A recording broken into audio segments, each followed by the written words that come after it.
Hi, my name is Courtney Lawrence, and this is my video for the subcutaneous and the intramuscular injection checkoff. So the first thing that I'm going to do before I go into the patient's room is I'm going to check my EMR for the patient's allergies and the medications that are ordered. So our patient is Anna Powolowski. She has an allergy to penicillin, and she has an order for an influenza vaccine and a B12 injection today. So after I've looked that up, I'm going to go ahead and knock on the patient's door. I'm going to walk in and sanitize my hands. I'm going to introduce myself to the patient, telling them my name's Courtney, I'm your nurse, and I'll be giving you 2 injections today. I'm going to identify the patient. I'm going to ask them for their name, date of birth, and if they have any allergies. And then I'm going to check their wristband and also verify that against the EMR to make sure that they all match. After I've identified the patient, I'm going to do my 6 rights for the first time. So our patient is Anna Powolowski. The drug is an influenza vaccine. The amount is going to be 0.5 mLs. The route is intramuscular. The time is 0900. And the second drug is the B12 injection. That's also going to be 0.5 mLs. The route for that is subcutaneous. The time is 0900, and same patient, Anna Powolowski. I'm going to document in the EMR that I've started to administer these medications. And then after I've done my 6 rights, I'm going to want to educate the patient. So I have my patient education sheet. So I would let the patient know that for the influenza vaccine, that's something that's given yearly to prevent the flu. And the B12 injection is to treat her anemia, and we give that monthly. For both of the injections, you could have some pain, swelling, or tenderness at the location, and that's completely normal. So after I've educated the patient, I'm going to do a safety check. So we're going to make sure that the bed's in the lowest position. There's 2 side rails up, that the call bell is in reach, and that there's no visible clutter in the patient's room. I would pull the curtain for privacy, and then I would let the patient know I'm just going to go get those medications and I'll be right back. So then once we're in the med room, the first thing you're going to do is a dosage calculation. I know that for my medications, they're both going to be 0.5 mLs. Once we do our dosage calculation, I'm going to go ahead and sanitize my hands, and I will verbalize to you the areas where we can give the injections. So for an intramuscular injection, you can give that in the deltoid, the ventrogluteal, or the vastus lateralis. And for the subcutaneous injection, it's going to be the outer posterior aspect of the upper arm, the abdomen from the costal margin to the iliac crest, and the anterior aspect of the thigh. So to find the deltoid, you're going to locate the acromion process, place 2 fingers, and the triangular area below that is where it's safe to give the injection. For the ventrogluteal, you're going to place your hand, the heel of your hand, on the greater trochanter. Use your thumb to point towards the patient's groin. You're going to use your index finger to place it over the anterior superior iliac spine. Spread the other fingers, and then this triangular area is where it's safe to give that injection. For the vastus lateralis, you are going to use your hands as guidelines. So your first hand is going to go below the greater trochanter, with the other hand above your knee. And that's going to show you that area, as well as the midline on the top of the thigh and the midline on the side of the thigh. So that area is where you would give that injection. So after I've verbalized, I'm going to go ahead and gather my supplies. For an intramuscular injection, you can use a 1 to 3 ml syringe, and your needle can be a 21 to 25 gauge needle that is 1 to 3 inches in length. For your subcutaneous injection, it needs to be a 1 ml syringe with a 25 gauge needle that is 1/2 to 5/8 inch in length. The other supplies that you're going to need are your gloves, some gauze, your alcohol pads, your vials of medication, and a sharps container.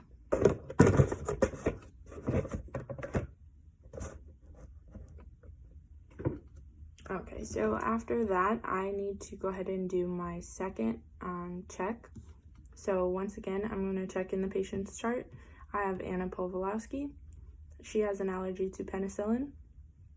And the first medication that's ordered today is influenza vaccine, amount of 0.5 mLs. The route is going to be intramuscular. The time is 0900.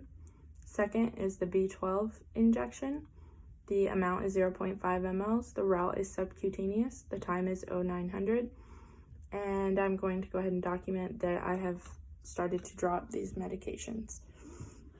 So you have your two medications right here. I'm going to go ahead and label my medications with the date, time, and my name.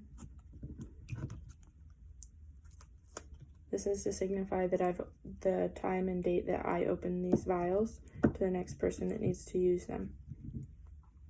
Okay, so I'm going to go ahead and clean off my first vial.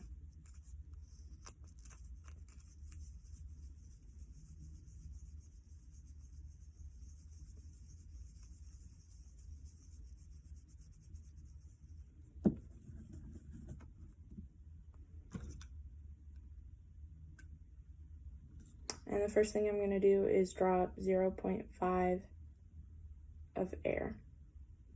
I'm going to insert that into the vial. And then I'm going to draw up 0.5 ml for my influenza vaccine. I'm going to go ahead and tap the syringe to make sure there's no air bubbles. Pull it out, and then I'm going to safely recap it. Now I'm going to go ahead and label this as my flu vaccine with the patient's name, the amount, the drug, my initials, and the date and time.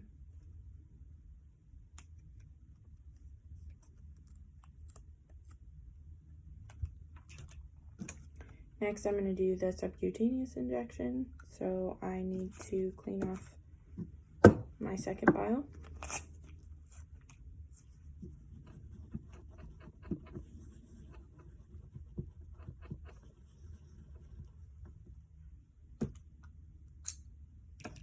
I'm going to drop 0.5 mLs of air,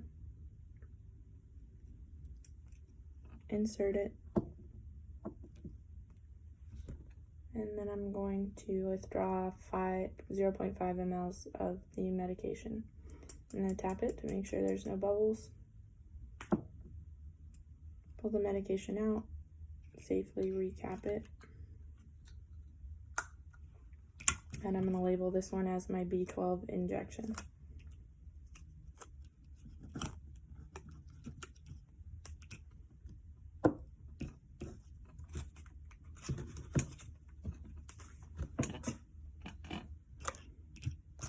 Okay, so once we have our medications, we're ready to go back to the patient's room. Before we enter the room, we're going to do our third check. So our patient is Anna Povolowski. Our first drug is the influenza vaccine. The amount is 0.5 mLs. The route is intramuscular. The time is 0900. Second medication is the B12 injection. It's going to be 0.5 mLs. The route is subcutaneous and the time is 0900. And I'm going to go ahead and document that I'm in the patient's room and I'm going to be giving these medications. So before I go into the patient's room, I'm going to knock. I'm going to sanitize my hands. And I'm going to put on some gloves.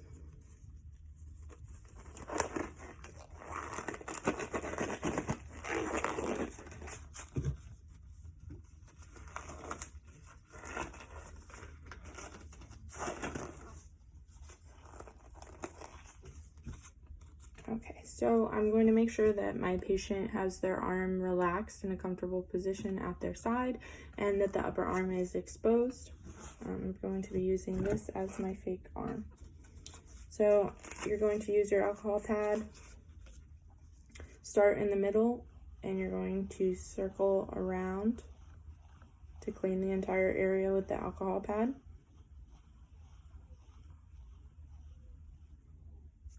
The first one I'm going to be giving is the intramuscular injection. So to give this injection, you're going to use the Z-track method. You're going to use your non-dominant hand to displace the skin laterally 1 to 1.5 inches. And then you're going to inject and slowly push the medication. Then I'm going to go ahead and engage the safety and dispose of this in the sharps container, and I'm going to put some gauze on this to collect any small drops of blood. Okay, so now this would be a different arm for my second injection, and I'm going to go ahead and clean the area starting in the middle, working outward.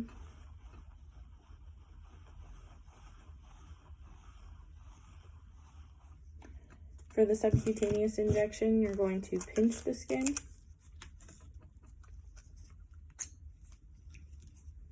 So I'm going to go ahead and pinch, insert my needle, slowly push the medication, pull out my needle and engage the safety, put it in the sharps container, and I'm going to place the gauze. Okay. I'm going to observe the patient for any immediate reactions, and I'm going to gather all of my garbage, throw it in the trash, and I'm going to take off my gloves.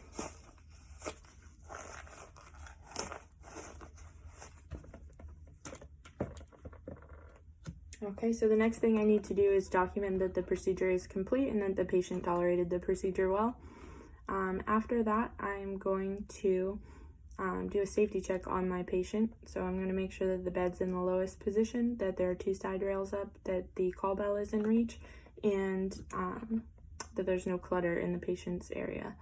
After I do the safety check, I'm going to ask my patient if she's comfortable and if there's anything else that I can do for her before I leave. If she says no, that she's okay, then I'm going to go ahead and pull the curtain open and foam out.